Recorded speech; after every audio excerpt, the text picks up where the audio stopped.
ಒಂದು ಸಿನಿಮಾದ ಕಥೆ ರೆಡಿ ಆಗಬೇಕಿದ್ರೆ ಅದಕ್ಕೆ ಸೂತ್ರಧಾರ ಪಾತ್ರಧಾರರು ಇಬ್ಬರೂ ಇಂಪಾರ್ಟೆಂಟ್ ಆಗಿರ್ತಾರೆ. ಸದ್ಯಕ್ಕೆ ನಮ್ಮ ಜೊತೆಗೆ ಸೂತ್ರಧಾರರ ಇದ್ದಾರೆ. ಡೈರೆಕ್ಟರ್ ಕ್ಯಾಪ್ ತೊಟ್ಟ ಮೇಲೆ ಅವರು ಯಾವೆಲ್ಲ ಕೆಲಸಗಳನ್ನು ಮಾಡ್ತಾರೆ, ಡೈರೆಕ್ಟರ್ ಕ್ಯಾಪ್ ತೊಡೋ ಮುಂಚೆ ಏನೆಲ್ಲ ತಯಾರಿ ಮಾಡಬೇಕು, ಇದೆಲ್ಲವನ್ನ ಒಬ್ಬ ನಿರ್ದೇಶಕನಾದವನು ತಿಳ್ಕೊಂಡಿರಬೇಕು. ಸದ್ಯಕ್ಕೆ ಈಗಾಗಲೇ ಭಾಗ್ಯಲಕ್ಷ್ಮಿ ಆಗಿರ್ಬೋದು, ಮುಂದೆ ರಿಲೀಸ್ ಆಗುವಂಥ ರಾಜು ಜೇಮ್ಸ್ ಬಾಂಡ್ ಚಿತ್ರದ ನಿರ್ದೇಶಕರಾಗಿರುವಂಥ ದೀಪಕ್ ಮಧುವನಹಳ್ಳಿ ಅವರು ನಮ್ಮ ಜೊತೆಗಿದ್ದಾರೆ. ಅವ್ರನ್ನ ಕಾರ್ಯಕ್ರಮಕ್ಕೆ ವೆಲ್ಕಮ್ ಮಾಡೋಣ. Hi sir. ನಮಸ್ಕಾರ. ಹೇಗಿದ್ದೀರಾ ಸರ್? ಚೆನ್ನಾಗಿದೆ. ನೀವು ಸೂತ್ರಧಾರ ಮತ್ತು ಪಾತ್ರಧಾರ ಅಂತ ಹೇಳಿದ್ರಲ್ಲ, ಆಗ ತಲೆಯಲ್ಲಿ ಓಡ್ತಾ ಇತ್ತು. ಈ ಸೂತ್ರಧಾರ ಮಾಡಿದ್ವಿ, ಪಾತ್ರಧಾರನ ಯಾಕೆ ಟ್ರೈ ಮಾಡಬಾರ್ದು ಅಂತ ಸುಮ್ಮನೆ ಅನ್ಕೊತಾ ಇದ್ದೆ. ಸರ್, ಇವಾಗ ನಾನು ಸಾಮಾನ್ಯವಾಗಿ ಒಬ್ಬ ಹೀರೋ ಆಗಿರ್ಬೋದು, ಹೀರೋಯಿನ್ ಆಗಿರ್ಬೋದು, ಅಥವಾ ಕೋ ಆರ್ಟಿಸ್ಟ್ಗಳನ್ನು ಮಾತಾಡಿಸ್ತಾ ಇರ್ತೀನಿ ಜಾಸ್ತಿಯಾಗಿ ನನ್ನ ಚಿಟ್ಚಾಟ್ಗಳಲ್ಲಿ. ಬಟ್ ಒಬ್ಬರು ನಿರ್ದೇಶಕರನ್ನು ಕಡಿಮೆ ನಾನು ಚಿಟ್ಚಾಟ್ ಮಾಡಿರೋದು. ಬಟ್ ನಿಮ್ಮ ವಿಚಾರಕ್ಕೆ ಬರೋದಾದರೆ ಭಾಗ್ಯಲಕ್ಷ್ಮಿ ಭಾಗ್ಯರಾಜ್ 2016ಕ್ಕೆ ನೀವು ಆ ಸಿನಿಮಾ ರಿಲೀಸ್ ಆಗಿರೋದು, ಭಾಗ್ಯರಾಜ್ ಅನ್ನುವಂಥ ಚಿತ್ರ. ಅದಾದಮೇಲೆ ಒಂದಿಷ್ಟು ಗ್ಯಾಪ್ ತಗೋತೀರಾ, ಇನ್ನೊಂದು OTTಗೆ ಸಂಬಂಧಪಟ್ಟಂಥ ಒಂದು ಸಿನಿಮಾ ಮಾಡ್ತೀರಾ. ಅದಾದ ನಂತರ ಈಗ ರಾಜು ಜೇಮ್ಸ್ ಬಾಂಡ್ ಸಿನಿಮಾ ಮಾಡಿರುವಂಥದ್ದು. ನಿರ್ದೇಶಕ ಒಂದಿಷ್ಟು ಗ್ಯಾಪ್ ತಗೊಂಡ್ರೆ ಕಥೆ ಇರಲ್ಲ ಕೈಯಲ್ಲಿ, ಇಲ್ಲ ಅವಕಾಶಗಳಿರಲ್ಲ. ನಿಮ್ಮ ಪಾಲಿಗೆ ಏನು ಇರಲಿಲ್ಲ ಅಂತ ನನಗೆ ಇದರ ಒಂದು ಹ್ಯೂಮರಾಗಿ ಆನ್ಸರ್ ಮಾಡಬೇಕು ಅಂದರೆ, ಅಲಾ ವೈಕುಂಠಪುರಲ್ಲಿ ಒಂದು ಡೈಲಾಗ್ ಇದೆ. ಅಪ್ಪ ಅಲ್ಲು ಅರ್ಜುನ್ ಕೇಳ್ತಾನೆ, ಯಾಕೋ ಗ್ಯಾಪ್ ಕೊಟ್ಟೆ ಅಂತ. ಕೊಟ್ಟಿದ್ದಲ್ಲ, ಅದು ತಾನಾಗೆ ಬಂತು ಅಂತ. ಆ ಥರ ಇದು ಗ್ಯಾಪ್ ನಾನು ಕೊಟ್ಟಿದ್ದಲ್ಲ, ಇದು ತಾನಾಗೆ ಕ್ರಿಯೇಟ್ ಆದಂಥ ಗ್ಯಾಪು. ಒಂದೇನಂದ್ರೆ ನೀವು ಹೇಳ್ದಂಗೆ ಕರೆಕ್ಟು. ಕೆಲವೊಂದು ಸಲ ಏನಾಗುತ್ತೆ ಅಂದರೆ ಕತೆ ಇರಲ್ಲ, ಸೊ ಕತೆ ಮಾಡೋದಕ್ಕೋಸ್ಕರ ನಾವು ಟೈಮ್ ತೊಗೊತೀವಿ. ಕೆಲವೊಂದು ಫಿಕ್ಸ್ ಆಗಿರ್ತೀವಿ, ಅಂದರೆ ಈ ಹೀರೋ ಮಾಡಿದ್ರೆ ಚೆನ್ನಾಗಿರುತ್ತೆ ಅಂತ. ಆ ಪರ್ಟಿಕ್ಯುಲರ್ ಹೀರೋ ಡೇಟ್ಸ್ ಇರಲ್ಲ, ಸೊ ಅವ್ರ ಡೇಟ್ಸ್ಗೋಸ್ಕರ ನಾವು ತಯಾರಿ ಮಾಡೋವಂಥದ್ದು ಇರುತ್ತೆ. ಬಟ್ ಇದರಲ್ಲಿ ನಾನು ಫಾರ್ಚುನೇಟ್ ಅನ್ಬೇಕು ಅನ್ಫಾರ್ಚುನೇಟ್ ಅನ್ಬೇಕು ಗೊತ್ತಿಲ್ಲ. ಇದರಲ್ಲಿ ಮಧ್ಯದಲ್ಲಿ 1.5 ವರ್ಷ ಕೋವಿಡ್ ಅಂತ ಎಫೆಕ್ಟ್ ಆಯಿತು ನಮಗೆ, ಅದು as far as Raju James bond concern.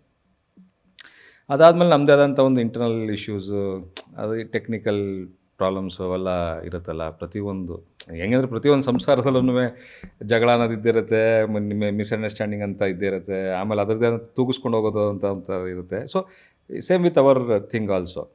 So ಎಲ್ಲ ಆಗಿ ಇವತ್ತಿಗೆ ಸಿನಿಮಾ ರೆಡಿಯಾಗಿ ಇವತ್ತಿಗೆ ಬಂದಿದೆ ಟೈಮ್. ಆ್ಯಂಡ್ ಇವತ್ತು ಸಿನಿಮಾ ನೋಡಿ ಫಾರ್ಚುನೇಟ್ಲಿ ಏನಾಗುತ್ತೆ ಅಂತಂದರೆ, ನಮಗೆ ಸ್ವಲ್ಪ ಗ್ಯಾಪ್ ಆದರೂ ಕೂಡ ಪ್ರೊಡ್ಯೂಸರ್ಸ್ ನನಗಿಂತ ಕಾನ್ಫಿಡೆಂಟ್ ಆಗಿದ್ದಾರೆ ಸಿನಿಮಾ ಮೇಲೆ.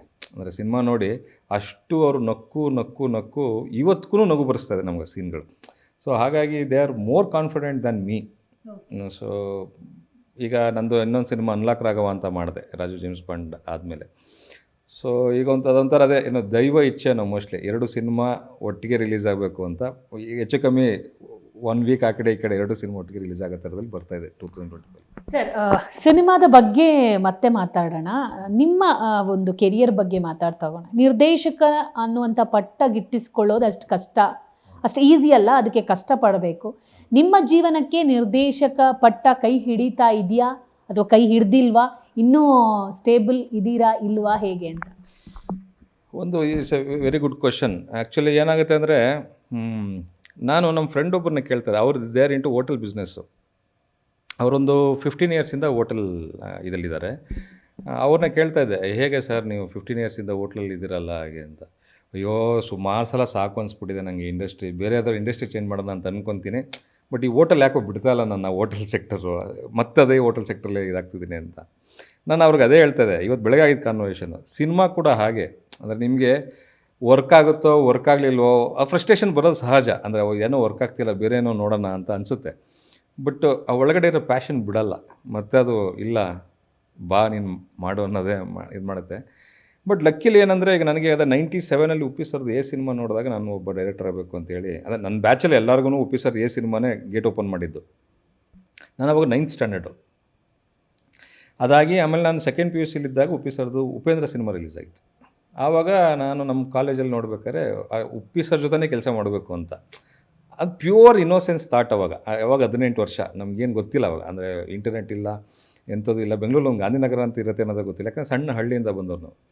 ಆಮೇಲೆ ಫೋರ್ಸ್ಫುಲಿ ಇಂಜಿನಿಯರಿಂಗ್ ಸೇರಿದ್ದು, ಮನೇಲಿ ಹೇಳೋಕ್ಕೆ ಧೈರ್ಯ ಇರಲಿಲ್ಲ. ಬಟ್ ಆ ಸಿನಿಮಾ ಹುಚ್ಚು, ನನಗೆ ಓದೋದ್ರ ಮೇಲೆ ಇಂಟ್ರೆಸ್ಟ್ ಕಳ್ಕೊಂಡೆ. ಬಟ್ ಅಕಾಡೆಮಿಕ್ಸಲ್ಲಿ ತುಂಬ ಚೆನ್ನಾಗಿದ್ದೆ ನಾನು. I was like 70 and above. But engineering quit ಮಾಡಿ ಸಿನಿಮಾಗೆ ಅಂತಲೇ ಬಂದು ಉಪ್ಪಿ ಸರ್ ಜೊತೆ ಕೆಲಸ ಮಾಡಬೇಕು ಅಂತ ಬಂದು, ಉಪ್ಪಿ ಸರ್ ಮನೆ ಎಲ್ಲಿದೆ ಅಂತ ಗೊತ್ತಿಲ್ಲ, ಸೋಷಿಯಲ್ ಮೀಡಿಯಾ ಇಲ್ಲ, ಬೆಂಗಳೂರು ಹೊಸದು, ಗಾಂಧಿನಗರ ಅಂತ ಒಂದು ಇರುತ್ತೆ ಅನ್ನೋದು ಐಡಿಯಾ ಇಲ್ಲ. ಸೊ ಅಷ್ಟೆಲ್ಲ ಸ್ಟ್ರಗಲ್ ಆಗಿ ಕೊನೆಯಲ್ಲೂ ನೇಚರ್ ಕರ್ಕೊಂಬಂದು ಅಂದರೆ 2009 ಸೂಪರ್ ಫಿಲಮಲ್ಲಿ ಉಪ್ಪಿ ಸರ್ ಜೊತೆ ಅಸೋಸಿಯೇಟಾಗಿ ಕೆಲಸ ಮಾಡೋಂಗೆ ನೇಚರ್ ಸಪೋರ್ಟ್ ಮಾಡ್ತು. ಸೊ ಅಲ್ಲಿಂದ ಟ್ರಾವೆಲ್ ಮಾಡಿ ಇಲ್ಲಿ ಇವತ್ತು ತನಕ 4 ಸಿನಿಮಾ ಮಾಡಿದ್ವಿ. ಬಟ್ ಅದರಲ್ಲಿ 2 ಸಿನಿಮಾ ರಿಲೀಸ್ ಆಗಿದೆ. 2 ಸಿನಿಮಾ ಓಕೆ, ಕ್ರಿಟಿಕಲಿ ಏನೇ ಅಕ್ಲೈಮ್ ಆಗಿ ನಾನೊಬ್ಬ ಒಳ್ಳೆ ಟೆಕ್ನಿಷಿಯನ್ನು, ಪ್ರಾಮಿಸಿಂಗ್ ಮೇಕರ್ ಅಂತ ಹೆಸರು ತಂದುಕೊಟ್ಟಿದ್ರು ಸಹ ಕಮರ್ಷಿಯಲಿ ನನಗೆ ಅದು ಹೆಲ್ಪ್ ಮಾಡಿಲ್ಲ. ಅಂದರೆ ಓಕೆ ಚೆನ್ನಾಗಿ financially I am talking, financially and fame wise ಏನೋ ತುಂಬ ಚೆನ್ನಾಗಿ ಸೆಟ್ಲ್ ಆಗಿದ್ದೀನಿ ಥರದ್ದು ಇಲ್ಲ. But I don't have any complaints with my career. Okay, ಯಾಕೆಂದರೆ ಎಷ್ಟೋ ಜನಕ್ಕೆ ಏನಾಗುತ್ತೆ ಅಂದರೆ ಒಂದು ಸಿನಿಮಾ ಕೈ ಹಿಡಿಲಿಲ್ಲ ಅಂದಾಗ 2ನೇ ಸಿನಿಮಾ ಸಿಗೋದೇ ಕಷ್ಟ.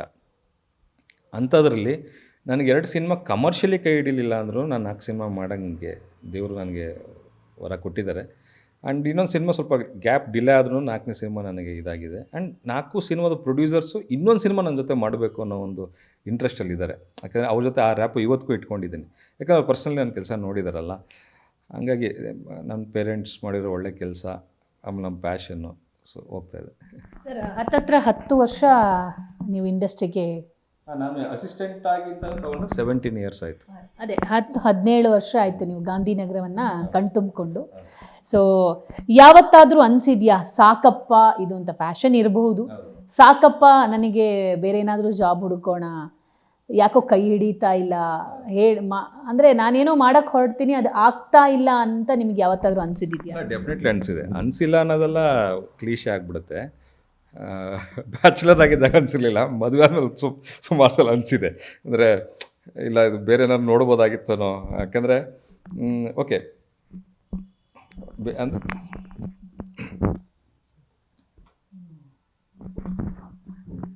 ಅಂದರೆ ಬ್ಯಾಚುಲರ್ ಆಗಿದ್ದಾಗ ಅನಿಸಿರ್ಲಿಲ್ಲ, ಮದುವೆ ಆದಮೇಲೆ ಸುಮಾರು ಸಲ ಅನಿಸಿದೆ. ಏನಂದರೆ ಏನೇ ಪ್ಯಾಷನ್ ಏನೇ ಇರ್ಬೋದು, but end of the day reality check ಅಂತ ಬರುತ್ತಲ್ಲ, ಅಂದರೆ ಲೈವ್ಲಿಹುಡ್ ಅಂತ ಬರುತ್ತೆ, ಅಂದರೆ ಅದು ಬರುತ್ತಲ್ಲ, ಆ ಥರ ಕ್ವಶನ್ಸ್ ಬಂದಾಗ ಆಮೇಲೆ ಒಂದು ನಿಮಗೆ ತುಂಬ ಹಾರ್ಡ್ ರಿಯಾಲಿಟಿ ಅಂತ ಅನ್ಸೋದು ಏನಂದರೆ, ನೀವು ಸ್ಕೂಲು ಕಾಲೇಜಲ್ಲಿದ್ದಾಗ ನಿಮ್ಗೆ ಇದೊಂದು ಪ್ಯಾಷನ್ ಬರುತ್ತೆ, ಅಂದರೆ ಪ್ರತಿಯೊಬ್ಬರಿಗೂ ಬರುತ್ತೆ. ಬಂದಾಗ ನಿಮ್ಮ ಕ್ಲಾಸ್ಮೇಟ್ಸ್ಗೆಲ್ಲ ನೀವು ಒಂದು ಹೀರೋ ಥರ ಇರ್ತೀರ. ಅಂದರೆ ಎಲ್ಲರೂ ಮ್ಯಾಕ್ಸಿಮಮ್ ಸಾಫ್ಟ್ವೇರ್ ಇಂಜಿನಿಯರ್ಸೇ ಆಗೋದು. ಅಟ್ಲೀಸ್ಟ್ ನನ್ನ ಬ್ಯಾಚಲ್ಲಿ, ಬೇರೆಯವ್ರಿಗೆ ಗೊತ್ತಿಲ್ಲ. 95 ಜನ ಸಾಫ್ಟ್ವೇರ್ ಇಂಜಿನಿಯರ್ಸು. ಅದರಲ್ಲಿ ಒಂದಿಬ್ಬರು ಟೀಚರ್ ಪ್ರೊಫೆಷನಲ್ ಒಂದಿಬ್ಬರು ಡಾಕ್ಟ್ರ್ ಇದ್ದಾರೆ. ನಾನು ಒಬ್ಬನೇ ಸ್ಟ್ಯಾಂಡೌಟ್ ಆಗಿ what you want to become ಅಂದರೆ ಫಿಲಮ್ ಡೈರೆಕ್ಟರ್ ಅಂತ ಹೇಳ್ತೀವಿ. ಸೊ ನಾವು ಒಂಥರ ಹೀರೋ ಥರ ಅನಿಸ್ತಾ ಇರ್ತೀವಿ ಎಲ್ಲರಿಗೂ. ಅವ್ರಿಗೇನಂದರೆ ನೀನು ಕ್ರಿಯೇಟಿವ್ ಅಂದರೆ ನೀವು ನೆಕ್ಸ್ಟ್ ಲೆವೆಲ್ ಬಿಡುಗರು ನೀನು ಹಂಗೆ ಏನಂತ. ಅವ್ರು ಯಾವಾಗ ಗ್ಯಾದರಿಂಗ್ಲಿ ಸಿಕ್ಕಿದಾಗ ರೇಗಿಸ್ತಾ ಇರ್ತಾರೆ, ನಮ್ದೇನು ಗುರು ತಿಂಗಳ ಸಂಬಳ, ನೀನೇನು ಗುರು ಒಂದು ಕ್ಲಿಕ್ ಆದರೆ ಸಾಕು ಗುರು, ನಿನ್ನ ಲೈಫ್ ಎಲ್ಲೋ ಅಂತಿರ್ತಾರೆ. ಬಟ್ ಅದು ಇವತ್ತಿಗೂ ಹೇಳ್ತಾ ಇರ್ತಾರೆ. ಬಟ್ ಇನ್ನೂ ನೀವು ಅದನ್ನು ಅರೈವ್ ಆಗಿರಲ್ಲ. ಬಟ್ ನೀವು ಕಟ್ ಮಾಡಿ ಅವ್ರನ್ನ ನೋಡಿದ್ರೆ ಅವರು ಸ್ಟೇಜ್ ಬೈ ಸ್ಟೇಜ್ ಹೋಗ್ತಾ ಇರ್ತಾರೆ. ಅಂದರೆ ಒಳ್ಳೆ ಸ್ಯಾಲ್ರಿ, ಕಂಪ್ನಿ, ಅಬ್ರಾಡ್ ಟ್ರಿಪ್ಗಳು, ಒಳ್ಳೆ ಮನೆ ಕಟ್ಸೋದು, car, whatever the thing. Okay, I am not jealous, ನಾನು ಖಂಡಿತ ಜೆಲಸಿಯಿಂದ ಹೇಳ್ತಾ ಇಲ್ಲ ಇದನ್ನು. ಬಟ್ ಅದು ಬಂದಾಗ ನಿಮಗೆ ಒಂದು ಕ್ವಶನ್ ಮಾರ್ಕ್ ಬರುತ್ತೆ ನಿಮಗೆ. ಅಂದರೆ ಒಂದು ಸ್ಕೂಲು ಕಾಲೇಜ್ ಟೈಮಲ್ಲಿ ನಾನು ಹೀರೋ ಅವ್ರಿಗೆ, ಅಂದರೆ ಇವತ್ತಿಗೂ ನಾನು ಹೀರೋ ಥರನೇ ನೋಡ್ತಾರೆ. ಅಂದರೆ ಏನಿರ್ಬೋದು ಗುರು, ಇದು ಸೊಸೈಟಿ ಪ್ರೆಷರ್ಗೋಸ್ಕರ ಮಾಡ್ತಾಯಿದ್ದೀವಿ, ಬಿಟ್ಟರೆ ನಿನಗೇನು ಅನಿಸ್ತಾ ಇದೆಯಲ್ಲ, ನೀನು ಅದನ್ನು ಮಾಡಿ ಬದುಕ್ತಾ ಇದ್ದಲ್ಲ, ನೀನು ಸೂಪರ್ ಗುರು ಅಂತ ಇವತ್ತಿಗೂ ಹೇಳ್ತಾರೆ. ಈ ಥರದ್ದೆಲ್ಲ ಬಂದಾಗ ಸ್ವಲ್ಪ ಡೌನ್ಫಾಲ್, ಎಲ್ಲೋ ಒಂದು ಕಡೆ ಡಿಸಿಷನ್ ನಾನು ತಪ್ಪು ಮಾಡಿಬಿಟ್ನಾ, ಅಂದರೆ ಒಂದು ಕಡೆ ಎಲ್ಲೋ ವರ್ಕ್ ಆಗ್ತಿಲ್ಲ ಅಂದಾಗ ನನ್ನ ಕ್ಯಾಲಿಬರ್ ಬೇರೆ ಕಡೆ ಅನ್ನೋ, ನಾನು ಸ್ವಲ್ಪ ಆ ಕಡೆ ಫೋಕಸ್ ಮಾಡಬೇಕಿತ್ತು ಅನ್ನೋ ಅಂತ ಅನಿಸಿದೆ. ಡೆಫಿನೆಟ್ಲಿ ಅನಿಸಿದೆ. ಬಟ್ ಕ್ವಿಕ್ಕಾಗಿ ಕಮ್ ಬ್ಯಾಕ್ ಆಗ್ಬಿಡ್ತೀನಿ ನಾನು. ಆ ಥರ ಅನಿಸ್ದಾಗಲ್ಲ ನಾನು ಏನು ಮಾಡ್ತೀನಿ ಅಂದರೆ, ನನ್ನ ಮೋಸ್ಟ್ ಇನ್ಸ್ಪಿರೇಷನ್ನು ರಾಮ್ ಗೋಪಾಲ್ ವರ್ಮ ಆ್ಯಂಡ್ ಮಣಿರತ್ನಮ್ ಅವ್ರದ್ದು ಪುಸ್ತಕ ಇದೆ, ಎ ಕಾನ್ವರ್ಸೇಷನ್ ವಿತ್ ಮಣಿರತ್ನಮ್ ಅಂತ. ಅದನ್ನು ಓದ್ತೀನಿ, ಕೆಲವು ಪಾಯಿಂಟ್ಸ್ಗಳನ್ನೆಲ್ಲ ಮಾಡ್ಕೊಂಡಿರ್ತೀನಿ. ರಾಮ್ ಗೋಪಾಲ್ ವರ್ಮ ಅವ್ರದ್ದು ಇಂಟರ್ವ್ಯೂಗಳನ್ನ ಕೇಳ್ತೀನಿ, ಎಸ್ಪೆಷಲಿ ಸತ್ಯ ಕಂಪ್ನಿ ಟೈಮ್ದಲ್ಲ. ಆ ಇಂಟರ್ವ್ಯೂಗಳೆಲ್ಲ ಕೇಳಿದಾಗ, ಇವ್ರದ್ದು ಇಂಟರ್ವ್ಯೂಗಳೆಲ್ಲ ಓದಿದಾಗ ಅದು ಒಂಥರ ಒಳಗಡೆ ಮತ್ತೆ ಜೋಶ್ ಬರುತ್ತೆ. ಓ ಇಲ್ಲ, ಫಿಲಮ್ ಇಸ್ ದ ಥಿಂಗ್, ನಾವು ಫಿಲಮ್ ಮಾಡಬೇಕು ಅಂತ. ಸೊ ಹಂಗೆ ಬ್ಯಾಲೆನ್ಸ್ ಮಾಡ್ಕೊಂಡು ಹೋಗ್ತೀವಿ. ಕತೆ ನೀವೇನೋ ರೆಡಿ ಮಾಡ್ತೀರಾ, ಆದರೆ ಒಂದು ಸಿನಿಮಾ ಕ್ಲಿಕ್ ಆದರೆ ಅಲ್ಲಿ ಹೆಸರು ಬರೋದೇ ನಟರ ಅಥವಾ ನಟಿಯರಿಗೆ, ಅಲ್ಲಿ ಅಭಿನಯಿಸಿದಂಥ ಕಲಾವಿದರಿಗೆ. ನಿರ್ದೇಶಕನನ್ನು ಗುರುತಿಸೋದು ತೀರಾ ಕಮ್ಮಿ. ಅಂದರೆ ಒಂದಿಷ್ಟು ನಿರ್ದೇಶಕರು ಕ್ಲಿಕ್ ಆಗಿಬಿಡ್ತಾರೆ, ಯಾಕಂದರೆ ಅವರು ಆ್ಯಕ್ಟ್ ಮಾಡ್ತಾರೆ, ಡಿರೆಕ್ಟ್ ಮಾಡ್ತಾರೆ, ಕ್ಲಿಕ್ ಆಗಿಬಿಡ್ತಾರೆ. ಒಂದಿಷ್ಟು ಜನ ಬರೀ ನಿರ್ದೇಶನ ಮಾತ್ರ ಮಾಡ್ತಾರೆ. ಎಲ್ಲೋ ಒಂದು ಕಡೆ ಕನ್ನಡ ಇಂಡಸ್ಟ್ರಿಯಲ್ಲಿ ಎಸ್ಪೆಷಲಿ ಬರಹಗಾರರಿಗೆ, ನಿರ್ದೇಶಕರಿಗೆ ಜಾಸ್ತಿ ಪ್ರಾಮುಖ್ಯತೆ ಕೊಡ್ತಾ ಇಲ್ಲ ಅಂತ ನಿಮಗೇನಾದರೂ ಅನಿಸುತ್ತಾ ಅಂತ? ಡೆಫಿನೆಟ್ಲಿ ಅನಿಸುತ್ತೆ ನಮಗೆ. ಅದು ಪ್ರತಿ ಸಿನಿಮಾ ಎಕ್ಸ್ಪೀರಿಯನ್ಸಲ್ಲಿ ಅದೊಂದು ಫ್ರಸ್ಟ್ರೇಷನ್ ಒಳಗಡೆ ಬಂದೇ ಬರುತ್ತೆ ಟೆಕ್ನಿಷಿಯನ್ಸ್ಗೆ. ಏನಂದರೆ ಆರ್ಟಿಸ್ಟ್ಗಳಿಗೆ ಸಿಗೋವಂಥ ಒಂದು ಸೌಲಭ್ಯ ಇರ್ಬೋದು, ಈಸಿ ಆ್ಯಕ್ಸಸ್ ಇರ್ಬೋದು, ಅದು ಟೆಕ್ನಿಷಿಯನ್ಸ್ಗಳಿಗೆ, ರೈಟರ್ಗಳಿಗೆ, ಫಿಲಮ್ ಮೇಕರ್ಸ್ಗಳಿಗೆ, ಟೆಕ್ನಿಷಿಯನ್ಸ್ಗಳಿಗೆ ಸಿಗಲ್ಲ ಅನ್ನೋದು ಭಾಳ ಬೇಸರ ಇರುತ್ತೆ. ಇದೇ ಕಾರಣಕ್ಕಲ್ವ ತುಂಬ ಜನ ಡೈರೆಕ್ಟರ್ಗಳು ಹೀರೋಗಳಾಗಿರೋದು. ಅಂದರೆ ಎಲ್ಲ ಲ್ಯಾಂಗ್ವೇಜಲ್ಲೂ ನಾನು ಹೇಳ್ತಾ ಇರೋದು, ಇನ್ಕ್ಲೂಡಿಂಗ್ ತಮಿಳ್, ತೆಲುಗು, ಕನ್ನಡ, ಯಾರನ್ನೇ ತೊಗೊಳ್ಳಿ, ತುಂಬ ಡೈರೆಕ್ಟರ್ಸ್ ಹೀರೋಗಳಾಗಿರೋದು ಇದೇ ರೀಸನ್ಗೆ. ಯಾಕೆಂದರೆ ನಿಮಗೆ ಅಷ್ಟೇ ಏನಕ್ಕೆ, ನಿಮಗೆ ಫಾರ್ ಎಕ್ಸಾಂಪಲ್ ಈಗ ಇಂಡಿಯಾದ ಟಾಪೆಸ್ಟ್ ಡೈರೆಕ್ಟರ್, ನೀವು ಟಾಪ್ ಡೈರೆಕ್ಟರ್ ಅಂತ ತೊಗೊಂಡ್ರೆ ಇವತ್ತಿಗೆ ನೀವು ರಾಜಮೌಳಿ ಅಂತ ಹೇಳ್ಬೋದು. ಈಗ ರಾಜಮೌಳಿ ಸರ್ ಏನು ಪೇಮೆಂಟ್ ತೊಗೊತಾರೋ ಆಬ್ವಿಯಸ್ಲಿ ಅದಕ್ಕಿಂತ ಜಾಸ್ತಿ ಪೇಮೆಂಟ್ ಆ ಫಿಲಮ್ ಹೀರೋ ತೊಗೊತಿರ್ತಾರೆ. ಸೊ ನಿಮ್ಗೆ ಯಾವತ್ತಿದ್ರೂ ನೀವು ಕಮರ್ಷಿಯಲ್ ಅಂತ ಬಂದರೆ ಆರ್ಟಿಸ್ಟ್, ಯಾಕಂದರೆ ಆ ಒಂದೊಂದು ಸಲ ನಿಮಗೆ ಅದು ಟೆಕ್ನಿಷಿಯನ್ ಆಗಿ ನೋಡಿದಾಗ ಫ್ರಸ್ಟ್ರೇಷನ್ ಆಗುತ್ತೆ, ಬಟ್ ರಿಯಾಲಿಟಿ ಚೆಕ್ ಅಂತ ನೋಡಿದಾಗ that is how it works ಅನ್ನೋ ಮೋಸ್ಟ್ಲಿ. ಯಾಕಂದರೆ ಜನಕ್ಕೆ ಯಾರು ಕಾಣಿಸ್ಕೊತಾರೆ ಸ್ಕ್ರೀನ್ ಮೇಲೆ ಅವ್ರಿಗೇ ವ್ಯಾಲ್ಯೂ ಕೊಡೋದು ಜನನೂ ಕೂಡ. ಸೊ ಜನ ಯಾರಿಗೆ, ನಾವು ಯಾವ ಬಿಸ್ನೆಸ್ಸಲ್ಲಿದ್ದೀವಿ ಅಂದರೆ ಜನಕ್ಕೆ ಏನು ಬೇಕೋ ನಾವು ಅದನ್ನು ಮಾಡಬೇಕು ಅನ್ನೋ ಬಿಸ್ನೆಸ್ಸಲ್ಲಿದ್ದೀವಿ ನಾವು. ಸೊ ಆ ಥರ ಅಂತ ಬಂದಾಗ ಮೋಸ್ಟ್ಲಿ ಬಿಸ್ನೆಸ್ ಮಾಡ್ಯೂಲ್ ವರ್ಕ್ ಆಗೋದೇ ಹಂಗನ್ನು.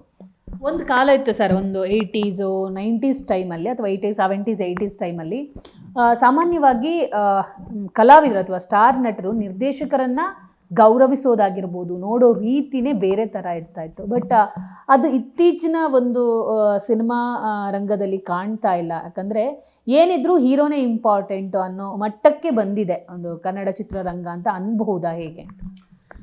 ಅಲ್ಲ, ಅದು ನಾನು ಇಲ್ಲ ಅಂತ ಹೇಳಲ್ಲ, but at the same time ನನ್ನ ಪರ್ಸ್ನಲ್ ಎಕ್ಸ್ಪೀರಿಯೆನ್ಸಲ್ಲೇ ನನಗೇನು ಅನಿಸುತ್ತೆ ಅಂದರೆ, ಆ್ಯಕ್ಟರ್ ಕೂಡ ಫಸ್ಟು ಬಂದಾಗ ಒಂದು ಗೇಜ್ ಮಾಡ್ತಾರೆ. ಅಂದರೆ ಎಷ್ಟು ಮಟ್ಟಿಗೆ ಸ್ಟ್ರಾಂಗ್ ಇದ್ದಾರೆ ಈ ಡೈರೆಕ್ಟರು ಟೆಕ್ನಿಕಲಿ ಸೆಟ್ಟಲ್ಲಿ ಬಂದಾಗ. ಯಾವ ಡೈರೆಕ್ಟರು, ನಾನು ಇದು ಜನರಲ್ ಆಗಿ ಹೇಳ್ತಾ ಇರೋದು, ಯಾರನ್ನೂ ನಾನು ಇಲ್ಲಿ ಪಾಯಿಂಟ್ ಔಟ್ ಮಾಡ್ತಾ ಇಲ್ಲ. ಈಗ ಫಾರ್ ಎಕ್ಸಾಂಪಲ್, ಈಗ ಏನೋ ಒಂದು ಕ್ವಶನ್ ಕೇಳ್ತೀರ ನೀವು, ಇಟ್ ಈಸ್ ಸೋ ಆಬ್ವಿಯಸ್. ಈಗ ನೀವು ಮಾರ್ಕೆಟ್ ಪಾಯಿಂಟ್ ಆಫ್ ವ್ಯೂಯಿಂದ ನೀವು ಹೈಯರ್ ಪೊಸಿಷನ್ಲಿದ್ದೀರಾ ಅಂದ್ಕೊಳ್ಳಿ. ಈಗ ನಾಳೆ ದಿನ ಒಂದು ಟಾಪ್ ಹೀರೋಗೆ ನಾನು ಸಿನಿಮಾ ಮಾಡ್ತೀನಿ ಅಂತ ಅಂದ್ಕೊಳ್ಳೋಣ. ಅಂದರೆ ಅವ್ರ ಮಾರ್ಕೆಟ್ ವ್ಯಾಲ್ಯೂ ಸಿಕ್ಕಾಪಟ್ಟೆ ಜಾಸ್ತಿ ಇದೆ. ನಾನು ಈಗಷ್ಟೇ ಏನೋ ಒಂದು ಫೇಮ್ ತೊಗೊಂಡಿದ್ದೀನಿ ಆ ಥರ ಡೈರೆಕ್ಟರ್ ಅಂದ್ಕೊಳ್ಳೋಣ. ಈಗ ನಾಳೆ ಸೆಟ್ಗೆ ಹೋದಾಗ it's so quite obvious that ಅವರು ಏನೋ ಒಂದು ಕೇಳ್ತಾರೆ. ಅಂದರೆ ಈ ಶಾರ್ಟ್ ಯಾಕೆ ಹಿಂಗೆ ಕಂಪೋಸ್ ಮಾಡ್ತಾಯಿದ್ದೀರಾ, ಇಲ್ಲಿ ಕ್ಯಾಮ್ರಾ ಇಡ್ಬೋದಲ್ಲ, ಅದು ಏನೋ ಒಂದು ಕೇಳ್ತಾರೆ ಅಂದ್ಕೊಳ್ಳಿ, ಔಟ್ ಆಫ್ ಹಿಸ್ ನಾಲೆಡ್ಜ್ ಅಥವಾ out of his fame or achievement point of ವ್ಯೂಯಿಂದ. ನಾನು ಡೈರೆಕ್ಟ್ರಾಗಿ ನಾನು ತುಂಬ ಸ್ಟ್ರಾಂಗಾಗಿ ನಾನು ಯಾಕೆ ಈ ಆ್ಯಂಗಲ್ ಇಟ್ಟಿದ್ದೀನಿ ಅಂತ ಅವ್ರು ಕನ್ವಿನ್ಸ್ ಮಾಡಿದೆ ಅಂತ ಇಟ್ಕೊಳ್ಳಿ. ಅವ್ರ ಪಾಯಿಂಟಿಗಿಂತ ನನ್ನ ಪಾಯಿಂಟ್ ಬೆಟರ್ ಆಗಿತ್ತು ಅಂತ ಇಟ್ಕೊಳ್ಳಿ, then definitely will accept my point ಅನ್ನೋದು ನನ್ನ ಸ್ಟ್ರಾಂಗ್ ಬಿಲೀಫು. ಆವಾಗಲೂ ವಿತಂಡವಾದ ಮಾಡೋವಂಥ ಆ್ಯಕ್ಟರ್ ಇದ್ದಾರೆ ಅನ್ನೋದು ನನಗೆ ಗೊತ್ತಿಲ್ಲಪ್ಪ. ಯಾಕಂದರೆ ಈಗ ನಾನು ವೀಕ್ ಆಗಿಬಿಟ್ಟೆ ಅಂದ್ಕೊಳ್ಳಿ. ಈಗ ಅವ್ರು ಕ್ವಶನ್ ಕೇಳಿದಾಗ ನಾನು ಬ್ಲ್ಯಾಂಕ್ ಆದೆ, ಕರೆಕ್ಟ್ ಅಲ್ವಾ, ಯೋಚನೆ ಮಾಡಿ ಹೇಳ್ತೀನಿ ತಾಳಿ ಸರ್ ಅಂತ ಏನೋ ಅಂದೆ, ಅಥವಾ ನಾನು ಕರೆಕ್ಟ್ ಸರ್ ನೀವು ಹೇಳೋದೇ ಬೆಟ್ರಾಗಿದೆ ಇಲ್ಲೇ ಇಟ್ಬಿಡೋಣ ಅಂತ ಆ ಥರ ಏನೋ ಒಂದು ಇದನ್ನು ಅಂದ್ಕೊಳ್ಳಿ. ರೆಸ್ಟ್ ಆಫ್ ದ ಶೂಟ್ ನಿಮ್ಗೆ ಹಂಗೆ ನಡೆಯುತ್ತೆ. ಸೊ ಫಸ್ಟ್ 2 ಡೇಸಲ್ಲಿ ನೀವು ಎಷ್ಟು ಮಟ್ಟಿಗೆ ಸ್ಟ್ರಾಂಗ್ ಆಗಿದ್ದೀರ ಅನ್ನೋದು ಪ್ರಾಬಬ್ಲಿ ಆಗುವಂಥ ಪಾಯಿಂಟನ್ನು. ನನಗೆ ಇಲ್ಲಿ ತನಕ ಥರ ಪರ್ಸನಲ್ ಎಕ್ಸ್ಪೀರಿಯೆನ್ಸ್ ಆಗಿಲ್ಲ. ಯಾಕೆಂದರೆ ಫಾರ್ ಎಕ್ಸಾಂಪಲ್ ನಂದೇ ಒಂದು ಚಿಕ್ಕ ಎಕ್ಸ್ಪೀರಿಯೆನ್ಸ್ ಹೇಳೋದಾದರೆ, ನಾನು ರಾಜು ಜೇಮ್ಸ್ ಬಾಂಡ್ ಸಿನಿಮಾ ಮಾಡಬೇಕಾದ್ರೆ ರವಿಶಂಕರ್ ಸರ್ ಫಸ್ಟ್ ಟೈಮ್ ನಾನು ಅವ್ರ ಜೊತೆ ಕೆಲಸ ಮಾಡ್ತಿದ್ದು. ಒಂದು ದೊಡ್ಡ ಆ್ಯಕ್ಟರ್ ಜೊತೆ ಕೆಲಸ ಮಾಡಿದಂಥ ಫಸ್ಟ್ ಡೇ ಫಸ್ಟ್ ಶೂಟ್, ಅವ್ರದ್ದು ಫಸ್ಟ್ ಶಾಟ್ ತೆಗಿತಾ ಇದ್ದೀನಿ. ಸೇಮ್ ಕ್ವಶನ್ ನನ್ನ ಕೇಳಿದ್ರು, ಕ್ಯಾಮ್ರಾ ಯಾಕೆ ಇಲ್ಲಿ ಇಡ್ತಾ ಇದ್ದೀರಾ, ಇಲ್ಲಿ ಇಡ್ಬೋದಲ್ಲ, ಈ ಸೀಕ್ವೆನ್ಸ್ ನಾನು ಸ್ವಲ್ಪ ಹಿಂಗೆ ಬಿಹೇವ್ ಮಾಡಿದ್ರೆ ಬೆಟರ್ ಅನ್ಸುತ್ತಲ್ವ, ವಾಟ್ ಯು ಥಿಂಕ್ ಅನ್ನೋ ಥರದಲ್ಲ. ಬಟ್ ನನಗೊಂದು ಕನ್ವಿಕ್ಷನ್ ಇತ್ತು. ನಾನು ಆ ಕನ್ವಿಕ್ಷನಲ್ಲಿ ನೀಟಾಗಿ ಎಕ್ಸ್ಪ್ಲೇನ್ ಮಾಡಿದೆ ಅವ್ರಿಗೆ, ನಾನು ಯಾಕೆ ಕ್ಯಾಮ್ರಲ್ಲಿ ಇಡ್ತಿದ್ದೀನಿ ಅಂದರೆ ನೆಕ್ಸ್ಟ್ ಶಾರ್ಟಿಗೆ ನನಗೆ ಅನ್ನೋದು ಏನು ಟೆಕ್ನಿಕಲ್ ನಮ್ಮದು ಪಾಯಿಂಟ್ಸ್ ಇರುತ್ತೆ ಅದನ್ನು ನೀಟಾಗಿ ಹೇಳಿದೆ. ಅವ್ರು ಎಷ್ಟು ಜೆಂಟಲ್ ಆಗಿದ್ರು ಅಂದರೆ ನೀಟಾಗಿ ಕೇಳಿಸ್ಕೊಂಡು ಒಂದು 2 ಮಿನಿಟ್ಸ್ ಯೋಚನೆ ಮಾಡೋದು. 2 ಮಿನಿಟ್ಸ್ ಯೋಚನೆ ಮಾಡಿ ದೆನ್ ಓಕೆ ನಿಮ್ಮ ಪಾಯಿಂಟ್ ವ್ಯಾಲಿಡ್ ಇದೆ, ಗೋ ಎಡ್ ಅಂತ ಹೇಳಿದ್ರು. ದೆನ್ ಅವ್ರದ್ದೊಂದು 1 ವೀಕ್ 10 ಡೇಸ್ ಶೂಟ್ ಮಾಡಿದ್ವಿ. ಒಂದು ದಿನಕ್ಕೆ ಒಂದು ಕ್ವಶನ್ ಕೇಳಿಲ್ಲ ನಾನು ಅವರು. ಸೊ ನಿಮ್ಗೊಂದು ಕ್ಲಾರಿಟಿ ಇದೆ, ಯು ಜಸ್ಟ್ ಗೋ ಎಡ್ ಅಂತ. ಪ್ರಾಬಬ್ಲಿ ಅವ್ರಿಗೂ ಏನೋ ಒಂದು ಕನ್ಸರ್ನ್ ಇರುತ್ತಲ್ಲ, ನಾನು ಹೆಂಗೆ ತೋರಿಸ್ತಾರೋ, ಯಾವ ಆ್ಯಂಗಲ್ ಇಡ್ತಾರೋ, ಇದನ್ನು ಹೆಂಗೆ ಇದು ಮಾಡ್ತಾರೋ, ನಾನು ಹೆಂಗೆ ಪ್ರೆಸೆಂಟ್ ಮಾಡ್ತಾರೋ ಅನ್ನೋದು ಪ್ರತಿ ಆರ್ಟಿಸ್ಟ್ಗೆ ಒಂದು ಕನ್ಸರ್ನ್ ಇರುತ್ತಲ್ಲ, ಆ ಆ್ಯಂಗಲಿಂದ ಪ್ರಾಬಬ್ಲಿ ಇದು ಮಾಡ್ತಾರೋ. ರಾಜು ಜೇಮ್ಸ್ ಬಾಂಡ್ ವಿಚಾರಕ್ಕೆ ಬರೋಣ. ಸಾಮಾನ್ಯವಾಗಿ ಒಬ್ಬ ನಿರ್ದೇಶಕ ಮಾಸ್ ಸಿನಿಮಾವನ್ನು ಮಾಡಿದರೆ ಅವನು ದೊಡ್ಡ ಮಟ್ಟಿಗೆ ರೀಚ್ ಆಗ್ತಾರೆ ಅಥವಾ ಒಂದು ಮಟ್ಟಿಗೆ ರಿಜಿಸ್ಟರ್ ಆಗ್ತಾರೆ ಅನ್ನೋದು ಸಿನಿಮಾ ಇಂಡಸ್ಟ್ರಿಯ ಒಂದು ಕೌಂಟಿಂಗ್ ಇದು. ಬಟ್ ನೀವು ಅದೆಲ್ಲ ಬಿಟ್ಟು ಕಾಮಿಡಿ ಜಾನರ್ನ ಯಾಕೆ ಸೆಲೆಕ್ಟ್ ಮಾಡ್ಕೊಂಡ್ರಿ ಅಂತ? ನಿಮಗೆ ಈ ನಗು ಇದೆಯಲ್ಲ, ಅದು ಭಾಳ ಕಷ್ಟ ನಗ್ಸೋದು. ಅಂದರೆ ಇದು ನಾನೇ ಫಸ್ಟ್ ಹೇಳ್ತಾ ಇದ್ದೀನಿ ಅಂತಲ್ಲ, ಈ ವಿಷಯನ ತುಂಬ ಜನ ಹೇಳಿರೋಂಥ ವಿಷಯ.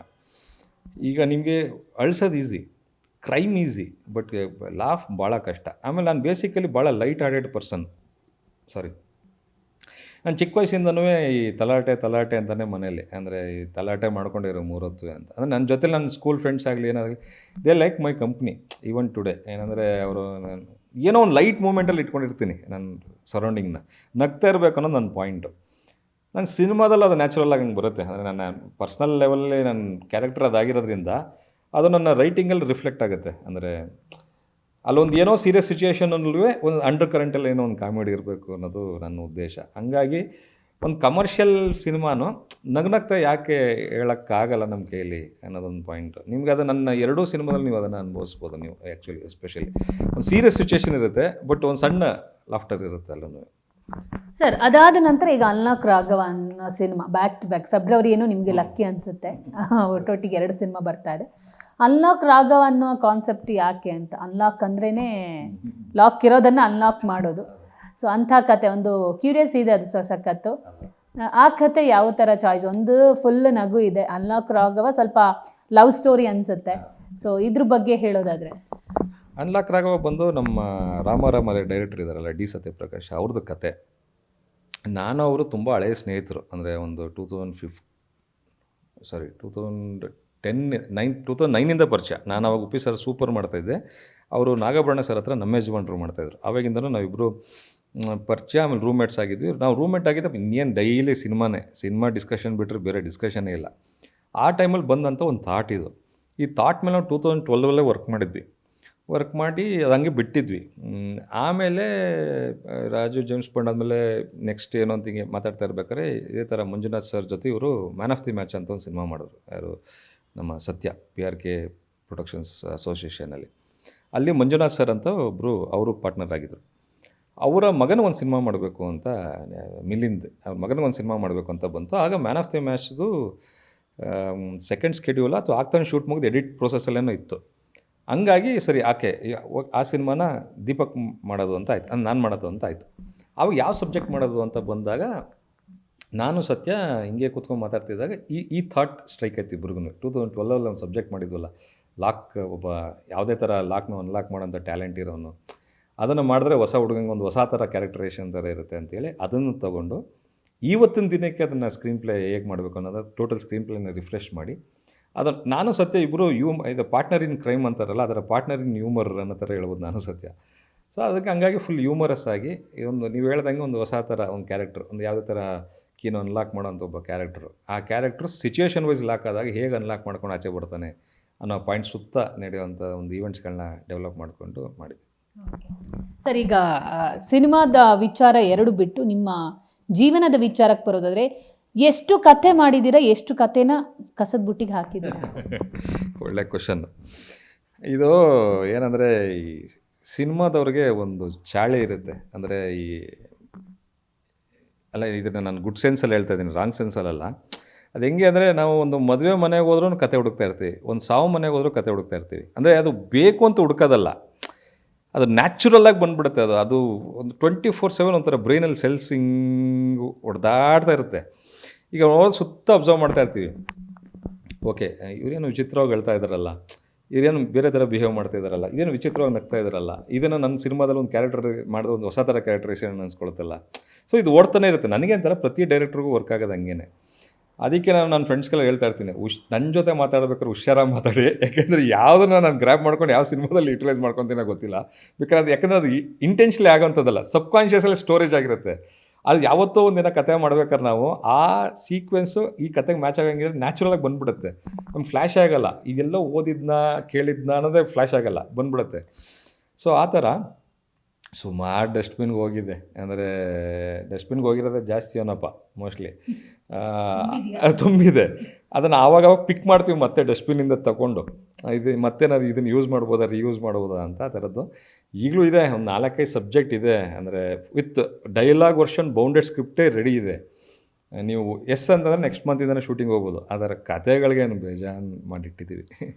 ಸರ್, ಒಂದು ಕತೆ ಇವತ್ತಿಗೂ ನಿಮ್ಮನ್ನು ಕಾಡ್ತಾ ಇದೆ, ಆದರೆ ಅದಕ್ಕೊಂದು ಒಳ್ಳೆ ಪ್ರೊಡ್ಯೂಸರ್ ನನಗೆ ಇಲ್ಲಿ ತನಕ ಸಿಕ್ಕಿಲ್ಲ, ಒಂದು ಒಳ್ಳೆ ಪಾತ್ರವರ್ಗ ನನಗೆ ಅದು ಇನ್ನೂ ನನಗೆ ಯಾರೂ ಕಂಡಿಲ್ಲ ಅಂತ ಒಂದು ಕತೆ ರೆಡಿ ಇದೆಯಾ ಇವಾಗ? ಇದ್ದರೆ ಅದು ಯಾವ ಥರ ಕತೆ? 2 ಕತೆ ಇದೆ. ಒಂದು ಕತೆ ನನ್ನ ಮೋಸ್ಟ್ ಅನ್ಫಾರ್ಚುನೇಟ್ ವಿಷಯ ನನ್ನ ಲೈಫ್ದು ಅಂತ ನಾನು ಏನು ಹೇಳ್ಬೋದು ಅಂದರೆ, ಒಂದು ಡಾರ್ಕ್ ಹ್ಯೂಮರ್, ಒಂದು ಥ್ರಿಲ್ಲರ್, ಒಂದು ಸಬ್ಜೆಕ್ಟ್ ಇತ್ತು ನನ್ನ ಹತ್ರ. ಇದೆ, ಐ ಮೀನ್ ಇದೆ, ಇತ್ತು ಅಲ್ಲ ಇದೆ. ಅದು PRK ಪ್ರೊಡಕ್ಷನ್ಸಲ್ಲಿ ಓಕೆ ಆಗಿತ್ತು ಅಪ್ಪು ಸರ್ ಇದ್ದಾಗ. ಅದೇನಂದರೆ ಮ್ಯಾನ್ ಆಫ್ ದಿ ಮ್ಯಾಚ್ ಆಗ್ತಾನೆ ಮುಗ್ದಿತ್ತು ಸತ್ಯಂದು. ಮ್ಯಾನ್ ಆಫ್ ದ ಮ್ಯಾಚ್ ಮುಗಿದು ಅದು ಡೈರೆಕ್ಟ್ ಅಮೆಝಾನ್ ಪ್ರೈಮ್ಗೆ ಇದಾಗಿತ್ತು. ಅದು PRK ಅಸೋಸಿಯೇಷನ್ ಅಲ್ಲ. ನೆಕ್ಸ್ಟು ಆ ಸಿನಿಮಾನ ನೋಡಿ, ಆ ಕತೆ ಎಲ್ಲೆಲ್ಲಿ ಟ್ರಾವೆಲ್ ಆಗಿದೆ ಅಂದರೆ, ಆ ಕತೆ ಫಸ್ಟು KVN ಓಕೆ ಮಾಡಿದ್ರು. KVN ಓಕೆ ಮಾಡಿ KVN ನನಗೆ ಆಫೀಸ್ ಕೂಡ ಮಾಡಿಕೊಟ್ಟಿದ್ರು. ಆಫೀಸ್ ಕೂಡ ಮಾಡಿಕೊಟ್ಟು ನನಗೆ ಅಡ್ವಾನ್ಸ್ ಮಾಡಿ, ಟೆಕ್ನಿಷಿಯನ್ಸ್ಗೆ ಅಡ್ವಾನ್ಸ್ ಮಾಡಿ, ಆಫೀಸ್ಗೆ ಅಡ್ವಾನ್ಸ್ ಮಾಡಿ, ಒಂದು 3-4 ಮಂತ್ಸು ಪ್ರೀ ಪ್ರೊಡಕ್ಷನ್ನು ಕೆಲಸ ಮಾಡಿದ್ವಿ ನಾವು ಅದ್ರ ಮೇಲೆ. ಕ್ವಿಕ್ಕಾಗಿ ಹೇಳಬೇಕು ಅಂದರೆ, ಒಂದು ಸಲ ನಾನು KVN ಸುಪ್ರೀತ್ ಅವ್ರಿಗೆ ಹೋದೆ, ಈ ಕಥೆನ ಬ್ರೀಫ್ ಮಾಡಿದೆ ಅವ್ರದ್ದು ರಾಜಾಜಿನಗರ್ ಆಫೀಸಲ್ಲಿ. ನನ್ನ ಮನೆ ಅವಾಗ ಅಂಜನಾಪುರದಲ್ಲಿತ್ತು. ಬ್ರೀಫ್ ಮಾಡಿ ನಾನು ಬಂದೆ. ಅವ್ರು ಬ್ರೀಫ್ ಮಾಡಿದಲ್ಲಿ ಹೇಳಿದ್ರು, ಕತೆ ತುಂಬ ಚೆನ್ನಾಗಿದೆ, ಬಟ್ ನಂದು ಡಿಸಿಷನಲ್ಲ, ನನ್ನ ಫ್ರೆಂಡ್ಸ್ ಒಂದು ಜನ ಇದ್ದಾರೆ, ಒಂದಷ್ಟು ಜನ ನನ್ನ ಪಾರ್ಟ್ನರ್ಸ್, ಅವ್ರ ಹತ್ರ ಮಾತಾಡ್ಬಿಟ್ಟು ನಿಮ್ಗೆ ಹೇಳ್ತೀನಿ ನೆಕ್ಸ್ಟ್ ವೀಕಲ್ಲೇ ಯಾವ್ದಾರು ಅಂದರು. ಓಕೆ ಸರ್ ಅಂತ ಬಂದೆ. ಕೋನ್ಕುಂಟೆ ಸಿಗ್ನಲ್ ಹತ್ರ ಇದ್ದೀನಿ, ಅನ್ನೋನ್ ನಂಬರಿಂದ ನಂಗೆ ಕಾಲು. ನನ್ನ ಹತ್ರ ಅವಾಗ ಕಾರ್ ಇರಲಿಲ್ಲ. ನಾನು ಆನ್ಸರ್ ಮಾಡಿದೆ. ಸರ್, ನಾನು ಸುಪ್ರೀತ್ ಸರ್ ಆಫೀಸ್ ಹುಡುಗ ಮಾತಾಡ್ತಿದ್ದೀನಿ ಸರ್, ಈಗಲೇ ಬರೋಕ್ಕೆ ಹೇಳ್ತಿದ್ದಾರೆ ನಿಮ್ಮನ್ನ ಅಂತ. ಆಲ್ರೆಡಿ 3:30 ಆಗ್ಬಿಟ್ಟಿತ್ತು, ಊಟ ಕೂಡ ಮಾಡಿರಲಿಲ್ಲ ನಾನು. ಈಗಲೇ ಬರಬೇಕಾ ಅಂತ. ಈಗಲೇ ಕರೀತಿದ್ದಾರೆ ಸರ್ ಅಂತ. ಮತ್ತೆ ಗಾಡಿ ಯೂಟರ್ನ್ ಮಾಡ್ಕೊಂಡು ಹಂಗೆ ಹೋದರೆ ಅವರು ಆಲ್ರೆಡಿ ಸುಪ್ರೀತ್ ಅವರು ಏನು ಹೇಳಿದ್ದಾರೆ, ಅವ್ರ ಪಾರ್ಟ್ನರ್ಸ್ಗೆಲ್ಲ ಹೇಳ್ಬಿಟ್ಟಿದ್ದಾರೆ. ಅವ್ರು ಹೇಳಿದ್ರು, ಕೂತ್ಕೊಳ್ಳಿ ಒಂದು 10 ನಿಮಿಷ, ನನ್ನ ಪಾರ್ಟ್ನರ್ಸ್ ಬರ್ತಾಯಿದ್ದಾರೆ, ಒಂದು ಸಲ ರೇಷನ್ ಕೊಟ್ಬಿಡಿ, ತುಂಬ ಚೆನ್ನಾಗಿದೆ ಅಂತ. ಸರಿ ಕೊಟ್ಟೆ. ಅದು ನೈಟ್ 8 ಗಂಟೆ ತನಕ ಹೋಯ್ತು ಮೀಟಿಂಗ್. ಸಖತ್ ಎಕ್ಸೈಟಿಂಗ್ ಆಗಿ ನೆಕ್ಸ್ಟ್ ಮೂಮೆಂಟೇ ಅದು ಯಾರು ಇದಕ್ಕೆ ಆ್ಯಕ್ಚುಲಿ ದಿಗಂತ್ ಅವರು ಅಂತ ಅಂದ್ಕೊಂಡಿದ್ದು ಸಬ್ಜೆಕ್ಟ್. ಅದಕ್ಕೆ ದಿಗಂತ್ ಅವರು ಎಲ್ಲ ಪ್ರೊಸೆಸ್ ಎಲ್ಲ ಸ್ಟಾರ್ಟ್ ಆಯಿತು, ಆಫೀಸ್ ಆಯಿತು, ಎಲ್ಲ ಆಯಿತು. ಬಟ್ ಆಮೇಲೆ ಅದು ಏನೋ ಗೊತ್ತಿಲ್ಲ, ಆಗಲಿಲ್ಲ. ಅವ್ರ ಫೋಕಸ್ ತುಂಬ ಬಿಗ್ಗರ್ ಸ್ಕೇಲ್ ಕೊಟ್ಟೋಯ್ತು. ಅಂದರೆ ನಾನು ಒಂಥರ ಬಿಗ್ಗರ್ ಕ್ಯಾನ್ವಸ್ ಸಿನಿಮಾಗಳನ್ನ ಫೋಕಸ್ ಮಾಡೋಣ, ಇದನ್ನು ಯೋಚನೆ ಮಾಡೋಣ ದೀಪಕ್ ಆಮೇಲೆ ಅನ್ನೋ ಥರ. ಸರ್ ಅದು ಹೋಗ್ತಾನೆ ಇತ್ತು. ನಾನು ಹೋಗಿ ಒಂದಿನ ಸುಪ್ರೀತ್ ಸರ್ನ ಕೇಳಿದೆ, sir if you don't mind ನಾನು ಅದನ್ನ ಆಚೆ ಮಾಡ್ಕೋಬೋದಾ ಅಂತ. ಮಾಡ್ಕೊಳ್ಳಿ ತೊಂದರೆ ಇಲ್ಲ ಅಂತ. ನೆಕ್ಸ್ಟ್ ಆಮೇಲೆ ಬಂದು ಒಂದಷ್ಟು ಮತ್ತೆ ರೀವರ್ಕ್ ಮಾಡ್ತಾಯಿದ್ವಿ. ಮತ್ತು ಆಮೇಲೆ ಸತ್ಯ ಪಿಕ್ಚರ್ಸ್ ನಮ್ಮಿದಲ್ಲೇ ಮಾಡೋಣ ಅಂತಾಯಿತು. ಸೊ ನಮ್ಮಿದಲ್ಲೇ ವರ್ಕ್ ಮಾಡಿ ಇದನ್ನು ಅಪ್ಪು ಸರ್ಗೆ ಹೇಳೋಣ ಅಂತ ಹೋದ್ವಿ. ಅಂದರೆ ಈ ಥರ ಒಂದು ನಮ್ಮ ಸಿನಿಮಾಯಿಂದ ಮಾಡ್ತಿದ್ದೀವಿ ಸರ್, ಕತೆ ಕೇಳಿ ಹೆಂಗೆ ಮ್ಯಾನ್ ಆಫ್ ದಿ ಮ್ಯಾಚ್ಗೆ ನೀವು ಸಪೋರ್ಟಾಗಿ ನಿಂತಿದ್ರೆ ಹಂಗೆ ಇದಕ್ಕೂ ಸ್ವಲ್ಪ ಸಪೋರ್ಟಾಗಿ ನಿಂತರೆ ನಮಗೊಂದು ಧೈರ್ಯ ಇರುತ್ತೆ ಸರ್ ಮಾಡೋಕ್ಕೆ ಅಂತ. ಸರಿ ಅಪ್ಪು ಸರ್, ಸರಿ ಕರ್ಕೊಂಬನ್ನಿ ಅಂತೇಳಿ. ಯಾಕೆಂದರೆ ಅಪ್ಪು ಸರೇ ನನ್ನ ಫಸ್ಟ್ ಸಿನಿಮಾ ಭಾಗ್ಯರಾಜ್ಗೆ ಕ್ಲ್ಯಾಪ್ ಅವರೇನೆ. ಆವಾಗ ನೋಡೋದಕ್ಕೆ ಆಮೇಲೆ ಇವಾಗಲೇ ನೋಡಿದ್ದು ನಾನು ಅಪ್ಪು ಸರ್ನ ಆವಾಗಲೇ. ಸರಿ ಹೋದ್ವಿ, ನಾವು ಇಲ್ಲಿಂದ ನಾನು ಸತ್ಯ ಇಬ್ಬರೇ ಹೋದ್ವಿ. ಇಟ್ ವಾಸ್ ಲೈಕ್ 15 ಮಿನಿಟ್ಸಲ್ಲಿ ಒಂದು ನರೇಷನ್ ಕೊಟ್ಟು ಬರೋಣ, ಐಡಿಯಾ ಬ್ರೀಫ್ ಮಾಡೋಣ, ನಾವು ಪ್ರೊಡಕ್ಷನ್ ಮಾಡ್ತೀವಿ ಸರ್, ನೀವು ಸಪೋರ್ಟ್ಗಿರಿ ಅನ್ನೋ ಥರದಲ್ಲಿ. ಅಶ್ವಿನಿ ಮೇಡಮು ಇದ್ದರು ಅವತ್ತು. ಸರಿ ಅಪ್ಪು ಸರ್ ನಾನು ನೋಡ್ತಾ ಇದ್ದಂಗೆ ಫಸ್ಟು ನೋಡಿ ಎಂಥ ಬ್ಯೂಟಿಫುಲ್ ಮೂಮೆಂಟ್ ಅಂದರೆ, ನೋಡ್ತಾ ಇದ್ದಂಗೆ ಫಸ್ಟ್ ನಾನು ಹೇಳಿದ್ದು, Bhagyaraj that was super poster man, I love that poster ಹಂಗೆ ಅಂತ ಹೇಳೋದು. ಥ್ಯಾಂಕ್ ಯು ಸರ್ ಅಂದೆ. ಓಕೆ ಸ್ಟಾರ್ಟ್ ದ ನರೇಷನ್ ಅಂದರು. ಸರಿ ನಾನು ಡೀಟೇಲಿಂಗ್ ಆಗಿ ಹೇಳ್ತಾ ಹೋಗ್ತಾ ಇದ್ದೆ. ನಾನು ಈ 180 ಡಿಗ್ರಿ ವಿಷನ್ ಇರುತ್ತಲ್ಲ, ಸತ್ಯ ಇಲ್ಲಿ ಕೂತಿದ್ದಾರೆ, ಸತ್ಯನ ಫೇಸಲ್ಲಿ ನನಗೆ ಅದೊಂದು ಟೆನ್ಷನ್ ಕಾಣ್ತಾ ಇತ್ತು. ಯಾಕೆಂದರೆ 15 ಮಿನಿಟ್ಸಲ್ಲೇ ಮಾಡಬೇಕು ಅಂತಿತ್ತು ನರೇಷನ್ನು. ಬಟ್ ಹಾಫ್ ಆನ್ ಅವರ್ ಆಯಿತು, ಇನ್ನೂ ಇಂಟ್ರೋಲೇ ಬಂದಿಲ್ಲ. ಸತ್ಯ ಒಂಥರ ಸ್ವಲ್ಪ ರೆಸ್ಟ್ಲೆಸ್ ಆಗಿದ್ದರು. But Appu sir was enjoying the narration. ಇಂಟ್ರೋಲ್ ಆಯಿತು, ಅಮೇಝಿಂಗ್ ಮ್ಯಾನ್ ಅಂದರು. ಆಮೇಲೆ ನಾನು ಅವ್ರಿಗೆ ನನಗೆ ಒಂದು ಗಿಲ್ಟ್ ಫೀಲಿಂಗಲ್ಲಿ ಹೇಳಿದೆ, ಸರ್ ಸೆಕೆಂಡ್ ಹಾಫು ನಾನು ಇಷ್ಟು ಡೀಟೇಲಿಂಗ್ ಆಗಿರೋದ ಪಾಯಿಂಟ್ಸಲ್ಲಿ ನಿಮ್ಗೆ ಕ್ವಿಕ್ಕಾಗಿ ಹೇಳ್ಬಿಡ್ತೀನಿ ಅಂದೆ. ನೋ ಹಿಂಗೆ ನರೇಷನ್ ಕೊಡಿ, ಡೀಟೇಲಾಗಿ ಸೂಪರಾಗಿದೆ, don't worry, take your time ಅಂತ ಹೇಳಿದ್ರು. ಸ್ವಲ್ಪ ಕಾನ್ಫಿಡೆನ್ಸ್ ಬಂತು. ಕ್ಲೈಮ್ಯಾಕ್ಸ್ ಹೇಳಿದೆ, ಟೇಬಲ್ನ ಹಿಂಗೆ ಸ್ಮ್ಯಾಶ್ ಮಾಡಿ, amazing subject man, super, we are doing this as soon as possible. Ashwini talk to Diganth right away. ಹಂಗೆ ಒಂಥರ ನಮ್ಮ ಕಣ್ಣು ಮುಂದೆ ಹೆಂಗೆ ನಡೀತಾ ಇದೆ, ನಾವು ಒಂಥರ ಬ್ಲ್ಯಾಂಕ್ ಆಗಿಬಿಟ್ವಿ ನಾನು ಸತ್ಯ. ಅಂದರೆ ನಾವು ಹೋಗಿದ್ದು ಬೇರೆ ಏನಕ್ಕೋ, ಹೆಂಗೆ ಹೇಳೋದು ಇವಾಗ, ಇಲ್ಲ sir this was the idea ಥರ ಬಂದ್ವಿ. ಬ್ಲ್ಯಾಂಕ್ ಆಗಿ ಕಾರಲ್ಲಿ ಕೂತ್ಕೊಂಡ್ವಿ ನಾನು ಸತ್ಯ, ಏನೋ ಹೋದ್ವಿ, ಏನೋ ಆಗ್ಬಿಡ್ತಲ್ಲ ಅಂತ. ಆಮೇಲೆ ನಾವು ಮಾತಾಡ್ತೀವಿ ಸರ್ಗೆ, sir actually this was the idea ಅಂತ.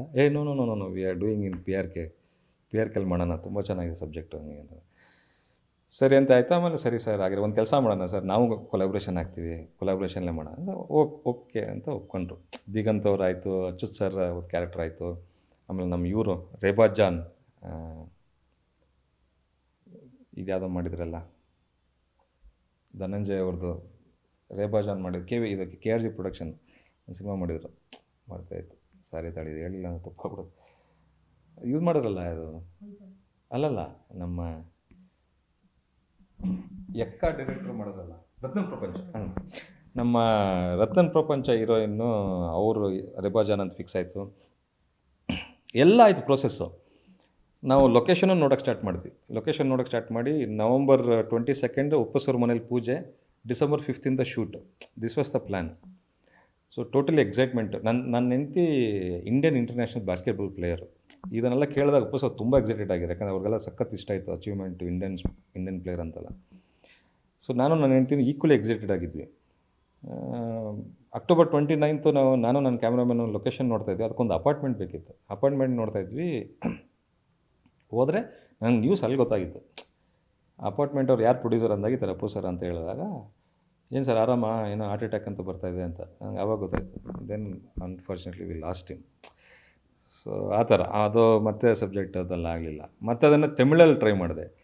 ತಮಿಳಲ್ಲೂ ಕೂಡ ಬಡ್ಜೆಟ್ ಓಕೆ ಆಯಿತು, ಸಬ್ಜೆಕ್ಟ್ ಸೂಪರ್ ಡೂಪರ್ ಇದಾಯಿತು. ಮತ್ತು ಅದೇನೋ ಇದಾಯಿತು ನೋಡಿ. ಇದು ಸಬ್ಜೆಕ್ಟು ಎಲ್ಲ ಕಡೆ ನೀವು ಕೇಳಿದವರೆಲ್ಲ ನಿಮಗೆ ಸೇಮ್ ಎಕ್ಸೈಟ್ಮೆಂಟ್, ಸೇಮ್ ಇದು ಅಡ್ವಾನ್ಸ್ ಕೊಟ್ಟು ಕಮಿಟ್ಮೆಂಟ್ ಆಗಿ ಈ ಲೆವೆಲ್ಗೆ ಆಗಿದೆ. ಬಟ್ ಅದಿನ್ನೂ ಎಕ್ಸಿಕ್ಯೂಟ್ ಆಗ್ತಿಲ್ಲ, ಗೊತ್ತಿಲ್ಲ ಅದೇನು. ಮೇ ಬಿ ಇನ್ನು ಮುಂದೆ ಆಗಬಹುದೇನೋ, ಫೆಬ್ರವರಿಯಲ್ಲಿ ಡಬಲ್ ಇದಾಗುತ್ತೆ, ಅದು ರಿಲೀಸ್ ಆದಮೇಲೆ ಆಗಬಹುದೇನೋ ಮೇ ಬಿ. ಅದಕ್ಕೆ ಅದೊಂದಿರುತ್ತೆ, ಕಾಲ ಕೂಡಿ ಬರಬೇಕು ಅಥವಾ ಅದೇನೋ ಒಂದು ಡೆಸ್ಟಿನಿ ಇರಬೇಕು, ಆದರೆ ಮಾತ್ರ ಅದು ಆಗೋದು ಅಂತ. ಖಂಡಿತ ಅದು ಆಗಬಹುದೇನೋ ನನಗೂ ಅನ್ನಿಸ್ತಾ ಇದೆ. ಫೈನಲಿ ಒಂದು ಕಡೆ ಆಗಲೇಬೇಕಲ್ಲ. ಸೊ ಸಿನಿಮಾ ವಿಚಾರಕ್ಕೆ ಬರೋದಾದರೆ ನಿಮ್ಗೊಂದು ಗುರಿ ಇರುತ್ತೆ. ಈಗ ಹ್ಯೂಮರ್ ಜಾನರ್ ಮಾಡ್ಕೊಂಡು ಬರ್ತಾ ಇದ್ದೀರಾ, ಬಟ್ ಒಂದು ಗುರಿ ಇರುತ್ತೆ, ನಾನು ಈ ಥರ ಸಿನಿಮಾ ಮಾಡಬೇಕು, ಈ ಬಜೆಟ್ ಸಿನಿಮಾ ಮಾಡಬೇಕು, ಇಂಥದ್ದೇ ಸಿನಿಮಾ ಮಾಡಬೇಕು ಅಂತ ಒಂದು ಮನಸ್ಸಲ್ಲಿ ಇವತ್ತಿಗೂ ಒಂದು ಇರ್ಬೋದು, ನಿಮ್ಮಲ್ಲಿ ಪ್ರಶ್ನೆ ಕಾಡ್ತಾ ಇರ್ಬೋದು. ಸೊ ಅಂಥದ್ದಿದ್ರೆ ಯಾವುದು? ನನ್ನ ಹತ್ರ ಒಂದು in and out love subject ಇದೆ. ಅದು ನನ್ನ 70% ಆಫ್ ದ ಸಬ್ಜೆಕ್ಟ್ ಬಂದು ನನ್ನ ಪರ್ಸ್ನಲ್ ಎಕ್ಸ್ಪೀರಿಯೆನ್ಸು. ಅದು 2008 ನಾನು ಕ್ವಿಟ್ ಮಾಡಿ ಬಂದಲ್ಲ. ನಾನು ಫಸ್ಟು ನನ್ನ ಥಾಟ್ ಒಂದು ಸಿನಿಮಾ, ಅವಾಗ ಇನ್ನೂ ಈ ಸಿನಿಮಾದ ಲ್ಯಾಂಗ್ವೇಜ್ ಗೊತ್ತಿರಲಿಲ್ಲ, ಹೇಗೆ ಸ್ಕ್ರೀನ್ ಪ್ಲೇ ಏನು ಅಂತಾರೆ. ಬಟ್ ಒಂದು ಪ್ರೋಸೆಸ್ ನಮ್ಮದೇ ಆದಂಥ ಒಂದು ನಾಲೆಡ್ಜಲ್ಲಿ ಬರೆದಿರ್ತೀವಲ್ಲ, ಅದನ್ನು ಇವತ್ತಿಗೂ ಸಿನಿಮಾ ಮಾಡಬೇಕು ಅಂತ ಆಸೆ ಇದೆ. ಅದು ನನಗಿಂತ ಹೆಚ್ಚಾಗಿ ನನ್ನ ಹೆಂಡತಿ ಪ್ರೆಷರ್ ಜಾಸ್ತಿ. ಅದು ಒಂದೇ ಸಮ ಬೈತಾಳೆ ಪ್ರತಿ ಸಲ. ನೆಕ್ಸ್ಟ್ ಸಿನಿಮಾ ಅಂತ ಏನಾದ್ರು ಹೋದಾಗ, ಇವಾಗಲೂ ಆ ಸಬ್ಜೆಕ್ಟ್ ಮಾಡ್ತಾ ಇಲ್ವ ನೀನು, ನಿನಗೆ ಈ ಕಾಲಕ್ಕೆ ಬುದ್ಧಿ ಬರಲ್ಲ ಬಿಡು ಅಂತ ಬೈತಾ ಇರ್ತಾಳೆ. ಯಾಕೆಂದರೆ ಅದು ಇವತ್ತಿಗೂ ನೋಡಿ 2008 16 ಇಯರ್ಸ್ ಆಯಿತು. 16 ಇಯರ್ಸ್ ಆದ್ರೂ ಒಂದು ಸೀನ್ ಕೂಡ ನಿಮಗೆ ಔಟ್ಡೇಟೆಡ್ ಥರ ಅನಿಸಲ್ಲ. ನಾನು ಯಾರಿಗೆ ನರೇಷನ್ ಕೊಟ್ಟರು ಇದೇನು ಇಷ್ಟೊಂದು ಫ್ರೆಶ್ ಆಗಿದೆ, ಈ ಥರ ಸೀನ್ಸ್ ನಾವು ಯಾವ ಸಿನಿಮಾದಲ್ಲೂ ನೋಡಿಲ್ಲ, ಇನ್ನು ಈ ಸಿನಿಮಾ ಯಾಕೆ ಮಾಡ್ತಾಯಿಲ್ಲ ಮತ್ತು ನೀವು ಅಂತ ಕೇಳ್ತಾರೆ. ಅದು ನನಗೆ ಒಂಥರ ನನ್ನದು ಡ್ರೀಮ್ ಪ್ರಾಜೆಕ್ಟ್ ಅಂತ ಹೇಳ್ಬೋದು ನಾನು. ಅದು ಟೋಟಲ್ ನಿಮಗೆ ಲವ್ ಜಾನರು, ಮಧ್ಯದಲ್ಲಿ ಒಂದು ಥ್ರಿಲ್ಲರ್ ಪಾಯಿಂಟ್ ಬರುತ್ತೆ. ಆ ಥ್ರಿಲ್ಲರ್ ಪಾಯಿಂಟ್ ನೀವು ಸಿನಿಮಾ ನೋಡೋದ್ರೇ ಕಿಕ್ಕದು. ಸರ್, ಇವಾಗ ಈ ಸ್ಟಾರಿಗೆ ಒಂದು ಸಿನಿಮಾ ಮಾಡಬೇಕು ಅನ್ನೋ ಕನಸಿರುತ್ತೆ. ಅವ್ರ ಹತ್ರ ರೀಚ್ ಆಗೋಕ್ಕೆ ಇಲ್ಲಿ ತನಕ ಆಗಿಲ್ಲ, ಬಟ್ ಈ ಸ್ಟಾರಿಗೆ ನನಗೆ ಮಾಡಲೇಬೇಕು, ಅದಕ್ಕೊಂದು ಕತೆ ನಾನು ರೆಡಿ ಮಾಡ್ತೀನಿ ಅಂತಿದ್ರೆ ಯಾವ ಸ್ಟಾರ್? ಅಫ್ಕೋರ್ಸ್ ಅದು ನಾನು ಹೊಸಬ ಅಲ್ಲ ಈ ಹೆಸರು ಹೇಳಿದ್ರೆ, ಅದು ಎಲ್ಲರೂ ಹೇಳೋಂಥ ಹೆಸರೇ. ಅಫ್ಕೋರ್ಸ್ ಶಿವಣ್ಣ ನಮಗೆ ಅದೊಂಥರ ಚಿಕ್ಕ ವಯಸ್ಸಿಂದನೂ ಒಂಥರ ಫ್ಯಾನ್ ಬಾಯ್ ಮೂಮೆಂಟ್ ಅದು. ಫ್ರ್ಯಾಂಕ್ಲಿ ಸ್ಪೀಕಿಂಗ್, ನಾನು ಯಾವ ಆರ್ಟಿಸ್ಟ್ದು ಫ್ಯಾನ್ ಅಲ್ಲ. ಅಂದರೆ ನಾನು ಇದೇನೋ ಒಂದು ಅಹಂಕಾರದಲ್ಲಿ ಹೇಳ್ತಾ ಇದ್ದೀನಿ ಅಂತಲ್ಲ. ಯಾವುದೇ ಲ್ಯಾಂಗ್ವೇಜಲ್ಲಿ ನನಗೆ ಆರ್ಟಿಸ್ಟ್ ನಾನು ಫಾಲೋನೇ ಮಾಡಿಲ್ಲ ಚಿಕ್ಕ ವಯಸ್ಸಿಂದ. ನನಗೆ ಗೊತ್ತಿಲ್ಲ, ನಾವು ಚಿಕ್ಕ ವಯಸ್ಸಿಂದ ಫಾಲೋ ಮಾಡಿದ್ದು ಡೈರೆಕ್ಟ್ರನ್ನೇ. ಅಂದರೆ ಸಬ್ಕಾನ್ಷಿಯಸಲ್ಲಿ ನಾನು ಸ್ಕೂಲ್ ಡೇಸಲ್ಲೂ ಸಿನಿಮಾ ನೋಡ್ತಾ ಇದ್ದು, ಅವಾಗೆಲ್ಲ ಹೆಸರು ಇವರು ಡೈರೆಕ್ಟ್ರು ಇವ್ರು ಫಾಲೋ ಅನ್ನೋದಲ್ಲ ಅಂತಲ್ಲ. ಬಟ್ ಆವಾಗಲೂ ಆರ್ಟಿಸ್ಟ್ ಏನು ಅಟ್ರಾಕ್ಟ್ ಮಾಡ್ತಾಯಿರಲಿಲ್ಲ ನನಗೆ, ಸಿನಿಮಾ ಅಟ್ರಾಕ್ಟ್ ಮಾಡ್ತಾಯಿತ್ತು ಅಷ್ಟೇ. ಸ್ವಲ್ಪ ಈ ಸಿನಿಮಾ ನಾಲೆಡ್ಜ್ ಅಂತ ಬಂದಮೇಲೆ ಇದ್ದಾಗಿಂದಂತೂ ಕೇಳೋಂಗೇ ಇಲ್ಲ. ಡೈರೆಕ್ಟ್ರು, ಕ್ಯಾಮ್ರಾಮ್ಯಾನು, ರೈಟರು, ಈ ಬೇಸಿಸ್ ಮೇಲೆ ಸಿನಿಮಾ ನೋಡಿದ್ರೆ ಜಾಸ್ತಿ ನಾವು ಬಿಟ್ಟರೆ ಆರ್ಟಿಸ್ಟ್ ಬೇಸಿಸ್ ಮೇಲೆ ನೋಡೇ ಇಲ್ಲ. ಆ ಥರದಲ್ಲಿ ನೋಡಿದ್ರೆ ಶಿವಣ್ಣ ಸ್ವಲ್ಪ ನನಗೆ ಆ ಥರ ಬರ್ತಾರೆ. ಓಕೆ, ಶಿವಣ್ಣನ ಸಿನಿಮಾ ಅಂತ ನೋಡಿದ್ದಿದ್ದು ಅಂತ.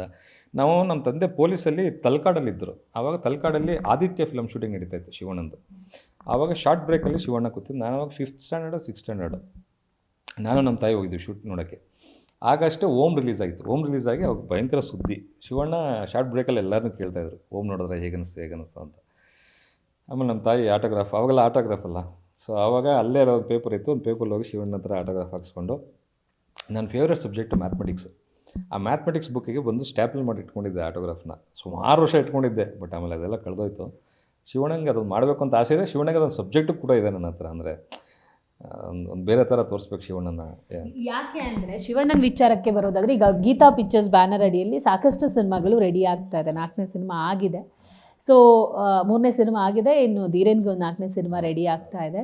ಗೀತಾ ಪಿಕ್ಚರ್ಸ್ ಅವರು ಕೂಡ ಹೊಸ ಪ್ರತಿಭೆಗಳಿಗೆ ಅವಕಾಶ ಕೊಡೋಣ ಅಂತ ಅವರ ಒಂದು ಕನಸು ಇದೆ. ಯಾಕಂದರೆ ಗೋಸ್ಟ್ ಸಿನಿಮಾ ಆಗಿರ್ಬೋದು, ಅದು ಮಾಡಿದ ಡೈರೆಕ್ಟರ್ ಆಗಿರ್ಬೋದು, ಅವರೆಲ್ಲ ಹೊಸಬ್ರು, ಅವರಿಗೆ ಶಿವಣ್ಣ ಚಾನ್ಸ್ ಕೊಟ್ಟಿದ್ದಾರೆ. ನೀವೊಂದು ಪ್ರಯತ್ನ ಮಾಡ್ತೀರಾ ಮುಂದಿನ ದಿವಸಗಳಲ್ಲಿ? ಅಲ್ಲ, ಖಂಡಿತ ಮಾಡ್ತೀನಿ. ಏನಂದರೆ ನಿಮಗೆ ಟ್ರೈ ಮಾಡಿ ಫೇಲ್ ಆಗೋ ಪೇಯ್ನ್ಗಿಂತ ಟ್ರೈ ಮಾಡಬೇಕಿತ್ತು ಅನ್ನೋ ಪೇಯ್ನ್ ಇದೆಯಲ್ಲ, ಅದು ನಾನು ಯಾವತ್ತೂ ಫೀಲ್ ಮಾಡೋಕ್ಕೆ ಇಷ್ಟಪಡಲ್ಲ. ಅದು ನನ್ನ ಪರ್ಸ್ನಲ್ ಲೈಫ್ ಆಗಿರ್ಬೋದು, ಸಿನಿಮಾ ಆಗಿರ್ಬೋದು, ಅಟೆಂಪ್ಟ್ ಅಂತ ಖಂಡಿತ ಮಾಡ್ತೀನಿ. ಏನು ಮ್ಯಾಕ್ಸಿಮಮ್ ನೋ ಅಂತ ಹೇಳ್ಬೋದು ಅಷ್ಟೇ, ಅದರಿಂದ ಕಳ್ಕೊಳ್ಳೋಂಥದ್ದು ಏನಿಲ್ಲ. ಬಟ್ ನನಗೇನಂದರೆ ಒಂದು ಎಸ್ ಅಂತ ಹೇಳಿದ್ರೆ ಒಂದು ಆಪರ್ಚುನಿಟಿ ಅಲ್ಲ. ಮೋರ್ ಓವರ್ ಇನ್ನೊಂದು ಪರ್ಸ್ನಲ್ ಕನೆಕ್ಷನ್ ಏನಂದರೆ, ಶಿವಣ್ಣ ಎಲ್ಲ ಒಂದು ನಮ್ಮ ಕಾಡಿನವರು, ಅಂದರೆ ಸಿಂಗನಲ್ಲೂರು. ನನ್ನ ಊರು ಮಧುವನಹಳ್ಳಿಯಿಂದ ಅವ್ರ ಊರು ಒಂದು ಲೈಕ್ 6 ಕಿಲೋಮೀಟರ್ಸ್ ಅಷ್ಟೇ. ಅವ್ರ ಭಾಷೆನೂ ಕೂಡ ಒಂಥರ ಅವ್ರು ಮಾತಾಡ್ಬೇಕಲ್ಲ ಯಾರೋ ನಮ್ಮೂರವ್ರು ಮಾತಾಡ್ತಿದ್ದಾರೆ ಅನ್ನೋ ಫೀಲಿಂಗ್. ನನಗದೊಂದು ಪರ್ಸ್ನಲ್ ಕನೆಕ್ಷನ್ ಇದೆ. ಸೊ ಡೆಫಿನೆಟ್ಲಿ ಮಾಡ್ತೀನಿ. Shivanna, I am happy that ಮೊನ್ನೆ ಶಿವಣ್ಣನ ಆಪ್ರೇಷನ್ ಸಕ್ಸಸ್ಫುಲ್ಲಾಗಿ ಕಂಪ್ಲೀಟ್ ಆಯಿತು, ಸರ್ಜರಿ ಅಂತ ಎಲ್ಲ ಕಡೆ ನ್ಯೂಸ್ ನೋಡಿದೆ. I am so happy for Shivanna. So ಅವರು ಹೆಲ್ದಿಯಾಗಿ ಫಸ್ಟು ಬಂದು ಶಿವಣ್ಣ ಪರ್ಸ್ನಲ್ ಲೈಫಲ್ಲಿ ಪಾಪ ಅವರು ನೀಟಾಗಿ ಸೆಟ್ಲಾಗಿ, ಅವರು ಹೆಲ್ದಿಯಾಗಿ ಸ್ಟ್ರಾಂಗಾಗಿ, ಮತ್ತೆ ಏನು ಶಿವಣ್ಣ ಇದ್ದಾರೆ, ಶಿವಣ್ಣ ಬಂದು ಅವರು ಸುಧಾರಿಸ್ಕೊಳ್ಳಿ. ಆಮೇಲೆ ಖಂಡಿತವಾಗಿ ಅವರನ್ನು ಅಪ್ರೋಚ್ ಮಾಡಿ, ಅದು ಪ್ಲ್ಯಾನ್ಸ್ ಇದೆ ನನಗೆ. ಮಾಡ್ತೀನಿ, ಡೆಫಿನೆಟ್ಲಿ ಮಾಡ್ತೀನಿ ಶಿವಣ್ಣ. Thank you sir. ಇಲ್ಲಿ ತನಕ ನಿಮ್ಮೊಂದಿಷ್ಟು ಜರ್ನಿ ಜೊತೆಗೆ ನಿಮಗೇನೆಲ್ಲ ಕನಸುಗಳಿದೆ ಅದನ್ನು ಪವರ್ ಟಿ ವಿ ಮೂಲಕ ಹೇಳಿದ್ದೀರಾ. ಒಳ್ಳೆಯದಾಗಲಿ ಸರ್. ಖಂಡಿತ ಥ್ಯಾಂಕ್ ಯು ಸೋ ಮಚ್. ನಿಮ್ಮ ಲೋಗೋದಲ್ಲೇ ನಿಮ್ಮ ಚಾನಲ್ ಹೆಸರಿದ್ದಂಗೆ ನಿಮ್ಮ ಮುಖಾಂತರ ನಮಗೊಂದು ಸ್ವಲ್ಪ ಪವರ್ ಬರಲಿ. ಸೊ ಖಂಡಿತ ನಿಮ್ಮ ವಿಶಸ್ಸು ಮತ್ತು ನಿಮ್ಮ ಈ ಟೈಮ್ಗೆ ಐ ಆಮ್ ಸೋ ಥ್ಯಾಂಕ್ಫುಲ್. ಖಂಡಿತ happy new year in advance ಎಲ್ಲರಿಗೂ, ಎಲ್ಲ ಪವರ್ ಟಿ ವಿ ವೀಕ್ಷಕರಿಗೂ ಹೊಸ ವರ್ಷದ ಶುಭಾಶಯಗಳು. ಎಲ್ಲರೂ ಬಿ ಸೇಫ್ ಆ್ಯಂಡ್ ನಿಮಗೆ ಹೊಸ ವರ್ಷ ಎಲ್ಲ ಹೊಸ ವಿಷಯಗಳು ನಿಮಗೆ ಬ್ಲೆಸ್ ಆಗಲಿ. ಚೆನ್ನಾಗಿ ಲೈಫ್ ಚೆನ್ನಾಗಾಗಲಿ ಎಲ್ಲರದ್ದು. Thank you so much. And early next ಇಯರಲ್ಲಿ ಒಂದು 2 ಸಿನಿಮಾ ಬರ್ತಾಯಿದೆ, ಅನ್ಲಾಕ್ ರಾಘವ ಮತ್ತು ರಾಜು ಜೇಮ್ಸ್ ಬಾಂಡ್. ಮಿಸ್ ಮಾಡಿದೆ, ಥಿಯೇಟ್ರಲ್ಲೇ ನೋಡಿ. Bless me. Thank you so much. Thank you. ನೋಡಿದ್ರಲ್ಲ, ನಿರ್ದೇಶಕ ಅನ್ನುವಂಥ ಒಂದು ಪಟ್ಟ ಏನಿದೆ ಅದು ಸಾಕಷ್ಟು ಜವಾಬ್ದಾರಿಗಳನ್ನು ಇಟ್ಕೊಳ್ಳುವಂಥ ಒಂದು ಪಟ್ಟ, ನಡೆಸುವಂಥ ಒಂದು ಪಟ್ಟ. ಆ ಪಟ್ಟನ ಅಷ್ಟೇ ಕಾಪಾಡ್ಕೋಬೇಕಾಗುತ್ತೆ, ಅಷ್ಟೇ ಜಾಗೃತೆಯಿಂದ ಅದನ್ನು ಕಾಪಾಡ್ಕೋಬೇಕು. ನಿರ್ದೇಶಕನಾಗಬೇಕನ್ನೋ ಕನಸು ಕಾಣುವವರು ಜೊತೆಗೆ ನಿರ್ದೇಶಕರಾಗಿರುವವರ ಪಾಡು ಎಷ್ಟು ಕಷ್ಟ ಇದೆ ಅನ್ನೋದನ್ನು ದೀಪಕ್ ಅವರು ಒಂದಿಷ್ಟು ವಿಚಾರಗಳಲ್ಲಿ ತಿಳಿಸ್ಕೊಟ್ರು. ಜೊತೆಗೆ ಅವರಿಗೆ ಶಿವಣ್ಣನ ಜೊತೆಗೆ ಸಿನಿಮಾ ಮಾಡಬೇಕನ್ನೋ ಕನಸಿದೆ. ಒಂದು 4-5 ಸಿನಿಮಾ ಈಗಲೂ ರೆಡಿ ಇದೆ. ಯಾರಾದರೂ ಪ್ರೊಡ್ಯೂಸರ್ ಇದ್ದರೆ ಖಂಡಿತ ಮಾಡ್ತೀನಿ ಅನ್ನೋ ಒಂದು ಭಾವನೆಯನ್ನು ಕೂಡ ಹೊರಹಾಕಿದ್ದಾರೆ. ಅವರೆಲ್ಲ ಆಸೆಗಳು 2025ಗೆ ಈಡೇರಲಿ. ಕ್ಯಾಮರಾ ಪರ್ಸನ್ ಸಂದೇಶ್ ಜೊತೆ ದೀಪಿಕಾ, ಪವರ್ ಟಿವಿ, ಬೆಂಗಳೂರು.